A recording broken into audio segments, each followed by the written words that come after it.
Hi everyone, this is doctor Kaushik. So I guess मुझे बहुत बहुत ज़्यादा टाइम हो गया है कोई वीडियो अपलोड किए। सो इसका एक सिंपल सा रीज़न था कि मेरी जो है हेक्टिक ड्यूटीज़ चल रही थी। बहुत सारे लोगों को ऐसा लगता है कि रेडियोलॉजी जो ब्रांच है बहुत बहुत ज़्यादा चिल है, बट रेडियोलॉजी ब्रांच में भी कुछ कुछ ऐसी पोस्टिंग्स आपकी ऐसी आती है जहाँ पर आपको शायद 2 या 3 घंटे को ही सोने को मिलता है। सो जो लास्ट मंथ मेरी जो पोस्टिंग थी वो एमआरआई में थी। तो एमआरआई में मुझे बहुत बहुत ज़्यादा कुछ सीखना था, बहुत ज़्यादा वाइड स्पेक्ट्रम में सीखने के लिए भी बहुत कुछ है चीज़ें सीखने के लिए, पढ़ने के लिए। सो वहाँ पर मुझे बिल्कुल भी टाइम नहीं मिल पा रहा था, तो इसकी वजह से मैं कोई भी पूरे मंथ शायद मैंने कोई भी वीडियो अपलोड नहीं की होगी। So finally NEET exam delay हो चुका है, एंड जो कि डेट डिसाइड हुई है वो 21 मई है। एंड आज एट प्रेजेंट हमारे पास जो टाइम है वो है 2.5 मंथ। तो जो लास्ट 15 डेज़ है वो तो हमें प्रॉपर एक लास्ट रिवीजन के लिए रखनी है। सो मेन हमारे पास जो टाइम है वो है 2 मंथ्स। एंड जो पहली चीज़ मैं क्लियर करना चाहता हूँ कि इन 2 मंथ्स में अगर मैं खुद का एक एग्जाम्पल लेकर चलता हूँ तो इन 2 मंथ्स में हम मेरी जो रैंक इम्प्रूव हुई थी वो अप्रोक्स 10,000 मैंने लास्ट 2 मंथ्स, या फिर मैं कहूँ लास्ट 1 मंथ में मैंने अप्रोक्स 10,000 रैंक का इम्प्रूवमेंट हुआ था मेरी रैंक में। सो आपके पास 2 मंथ्स है, एंड इसको अगर आप अच्छे से यूटिलाइज़ करते हो तो ऑब्वियसली आप अभी जहाँ पर स्टैंड कर रहे हो आपकी वहाँ से बहुत ज़्यादा अच्छी रैंक आ सकती है। सो नेक्स्ट थिंग कि जैसे जैसे एग्ज़ाम आने वाला है, हर एक इंसान को, हर एक कोई भी स्टूडेंट हो, तो स्ट्रेस एंजाइटी ये सब चीज़ें उसके मन में आने लग जाती है। स्ट्रेस एंजाइटी ये सब हर किसी को होने लग जाता है। अगर मैं अपनी बात करता हूँ तो ऑब्वियसली मुझे भी, मेरे साथ भी ऐसी कुछ चीज़ें उस टाइम हो रही थी। एंड एक्स वाई जेड कोई भी हो, सबके साथ ये चीज़ें होती है। बट मेन चीज़ जो है, आप इन स्ट्रेस को, इस टाइम को, इस एंजाइटी को हैंडल कैसे करते हो। सो मेन थिंग जो आपको इन सब चीज़ों से बचाने वाला है वो है आपका टाइम टेबल, जो कि किसी भी हालत में, किसी भी कंडीशन में इस टाइम पर चेंज नहीं होना चाहिए। मुझे याद है मेरे, जब मैं प्रिपरेशन कर रहा था तो वहाँ पर बहुत बार ऐसा होता था कि मेरे फ्रेंड्स से मेरी लड़ाई भी हो जाती थी, क्योंकि मैं अपना जो टाइम टेबल है मैं बहुत ज़्यादा स्ट्रिक्टली उसको फॉलो करता था। तो बहुत बार ऐसा भी होता था कि मेरे फ्रेंड्स से ही मेरी लड़ाई हो जाती थी, बट स्टिल मेरा जो टाइम टेबल था मुझे उसको हमेशा फॉलो करना होता था।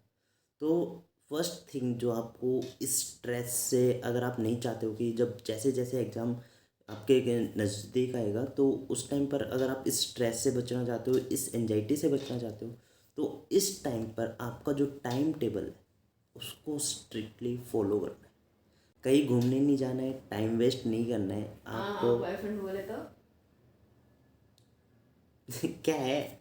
घूमने चले बाहर खाने चले। तो मेरी तो पीजी हो गई है। सो नेक्स्ट थिंग इज़, जो कि बहुत बहुत सारे स्टूडेंट्स फेस करते हैं कि एंड टाइम तक आते आते वो स्टार्ट तो बहुत अच्छे से करते हैं, बट एंड टाइम तक आते आते शायद उनका कॉन्फिडेंस बहुत लो हो जाता है। एंड एक टाइम पर उनको ऐसा भी लगने लग जाता है कि मेरा सिलेक्शन नहीं होगा। एंड मुझे नहीं पता कि ऐसा क्यों होता है, क्योंकि मेरा तो एक ही रूल था कि जो मैंने स्टार्ट किया है उसको मुझे एंड भी करना है, और बहुत अच्छे तरीके से एंड करना है, एक अच्छे रैंक के साथ मुझे उसको एंड करना है। बट ये जो ऐसे होते हैं कि जो 80% मेहनत कर लेते हैं एंड जो रेस्ट 20% रह जाता है, उस टाइम पर आकर ये सोचने लग जाते हैं कि हमसे नहीं हो पाएगा। तो एक सिंपल सा क्वेश्चन ये है कि जब तुम्हें पता था कि तुमसे नहीं हो पाएगा, तो स्टार्टिंग से ही आपको इतनी मेहनत करने की क्या ज़रूरत थी।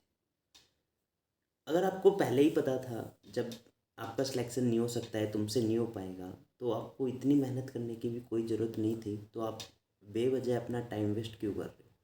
एंड इस टाइम पर आकर आप ये सोच रहे हो कि 20% जब आपका काम रह गया है, ओनली 20% आपकी मेहनत रह गई है, रेस्ट 80% आपने मेहनत कर ली है।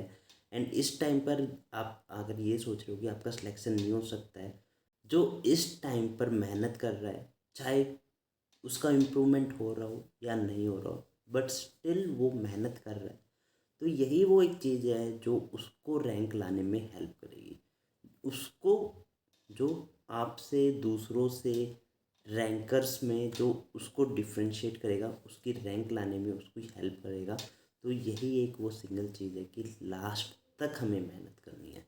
ऐसा नहीं है कि बीच में ही छोड़कर कि हमसे नहीं हो पाएगा और वहाँ पर छोड़कर जो आपने मेहनत की है वो भी आपकी सब मेहनत वेस्ट हो जाए, ऐसा कुछ नहीं करना है। आपको एंड तक मेहनत करनी है, जिस दिन एग्ज़ाम होगा उस दिन तक मेहनत करनी है।